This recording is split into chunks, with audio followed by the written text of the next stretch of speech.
రంగారెడ్డి జిల్లా షాబాద్ మండలం దైవాలగూడలో జరిగిన సామూహిక హత్యల ఉదంతం తెలుగు రాష్ట్రాలను ఒక్కసారిగా కూడా దిగ్భ్రాంతికి గురిచేసింది. ఆరుగురిని పొట్టన పెట్టుకున్న రాజ్ కుమార్ అనే వ్యక్తి నేపథ్యం, అతడు పాల్పడిన నేరాలు చూస్తుంటేనే భయం కలుగుతుంది. మొదట్లో డ్రైవర్గా పనిచేసిన ఇతడు ఈజీ మనీ కోసం ఆన్లైన్ బెట్టింగ్లు, జూదానికి బానిసయ్యాడు. ఈ వ్యసనాల కోసం ఏకంగా 2 కోట్ల వరకు అప్పులు చేయడం జరిగింది. సొంత తల్లిదండ్రుల ఆస్తులను కూడా అమ్మించి విలాసాలకు ఖర్చు చేశాడు.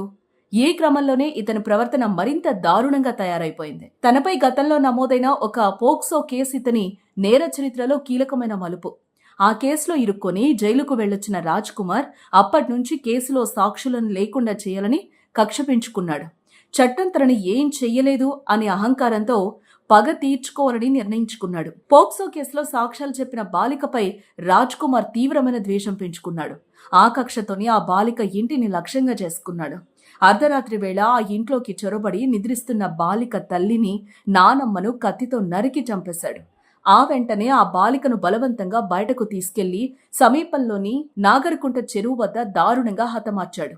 ఆ తర్వాత ఇంటికొచ్చి తన భార్య సరిత, 3 ఏళ్ల కొడుకు, 2 ఏళ్ల కుమార్తెను కూడా వదిలిపెట్టలేదు. ఇంట్లో నిద్రిస్తున్న వారిని కత్తితో నరికి చంపేశాడు.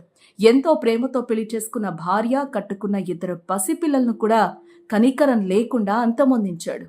నిందితుడు ఈ దారుణాల అనంతరం తన తల్లిదండ్రులకు ఫోన్ చేసి తాను 6గురిని చంపేశానని, ఇక తాను కూడా చనిపోతున్నానని చెప్పి పరారయ్యాడు. రాజ్ కుమార్ చేసిన ఈ వరుస హత్యలు ఒక పథకం ప్రకారం జరిగాయా, లేక అప్పటికప్పుడు జరిగినవా అనే కోణంలో పోలీసులు దర్యాప్తు చేస్తూ ఉన్నారు. పాత కక్షలు, ఆర్థిక ఇబ్బందులు, వ్యక్తిగత విరక్తి వెరసి 6గురు ప్రాణాలను బలి తీసుకున్నాయి. దైవాలగూడ గ్రామస్తులు ఈ ఘటనతో షాకు గురయ్యారు. ఒకే వ్యక్తి 6గురిని చంపడం, అది కూడా తన సొంత కుటుంబ సభ్యులను, ఇతర వ్యక్తులను టార్గెట్ చేయడం దర్యాప్తు అధికారులను తీవ్రంగా ఆలోచింపజేస్తోంది. నిందితుడిని పట్టుకునేందుకు పోలీసులు అన్ని మార్గాల్లో ప్రయత్నాలు చేస్తున్నారు.